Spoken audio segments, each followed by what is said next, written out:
Bonjour, la Haute École de Santé de Genève a le plaisir d'accueillir une délégation de la Haute École belge Léonard de Vinci à Bruxelles. À cette occasion, nous vous proposons de découvrir la collaboration entre nos deux institutions.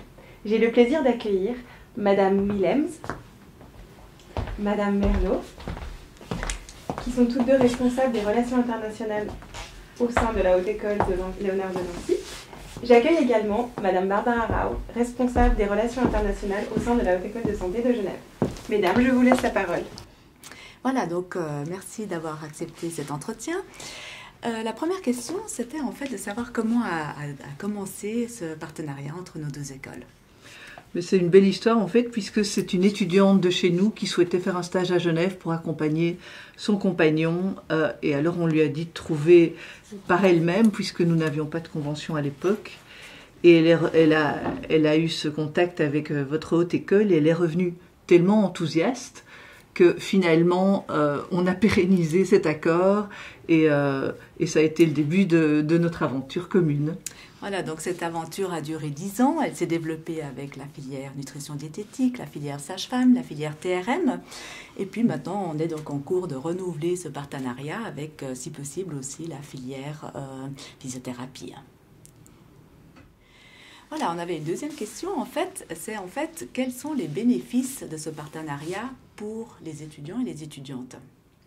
Alors, la Suisse a vraiment une aura importante en Belgique au point de vue des soins infirmiers et on a énormément de demandes de stages parce que mais c'est une façon de découvrir, une autre façon d'enseigner, une autre façon d'étudier, d'aborder la matière et puis une autre organisation dans les soins infirmiers. C'est vraiment très très très enrichissant pour les étudiants. Ils sont parfois assez fatigués parce qu'il y a beaucoup de travail d'acclimatation au début, mais ravis de leurs expériences quand ils reviennent. Et ça, c'est un vrai bonheur de les voir revenir aussi enthousiastes.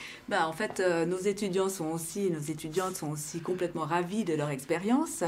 Il y a l'avantage évidemment de la langue, parce qu'on parle français, mais il y a aussi des petites différences, tant dans les pratiques de soins ou les pratiques de santé en général, le vocabulaire.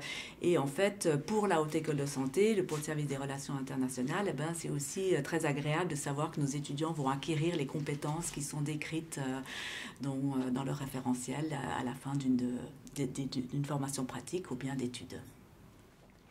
Voilà, donc nous sommes encore en pleine période pandémie, mais nous avons réussi à garder notre partenariat. Donc, est-ce que vous pouvez un peu décrire quels ont été les facteurs qui ont permis le maintien de ce partenariat ? Mais ça a été très compliqué d'envoyer les étudiants hors Europe. Et donc, on a essayé de trouver des partenaires qui acceptaient de faire des échanges au sein de l'Europe, même Europe géographique. Et donc, mais on a un peu négocié les échanges pour que ce soit un win-win entre les étudiants qui partaient de chez nous et les étudiants qu'on accueillait. Et finalement, ça a été une belle découverte aussi parce qu'on a pu développer des partenariats avec des cours et des stages, alors qu'avant, il n'y avait que des stages. Et donc, ce partenariat s'est enrichi grâce, entre guillemets, à la pandémie et pas vraiment le contraire. Et donc, ça, on peut dire que ça a été une belle opportunité dans le malheur de la pandémie, finalement. Et effectivement, on a su, tant au niveau de votre autre école que de la nôtre, de se montrer flexible, de s'adapter à toutes les contraintes, que ce soit celles de la santé ou celles aussi politiques ou économiques, ou la fermeture des frontières, la quarantaine, etc. Voilà, donc en fait, encore une question, la dernière question, quelles seraient les idées pour développer notre partenariat ?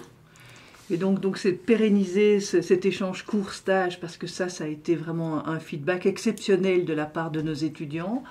Donc on va continuer dans cette voie-là. L'autre voie, c'est essayer de développer les échanges entre enseignants, parce qu'on a beaucoup à s'apporter, et aussi développer le volet recherche, pour trouver des projets communs entre nos deux institutions. Voilà. Et là, effectivement, il y a déjà des discussions qui sont en cours. Oui, effectivement.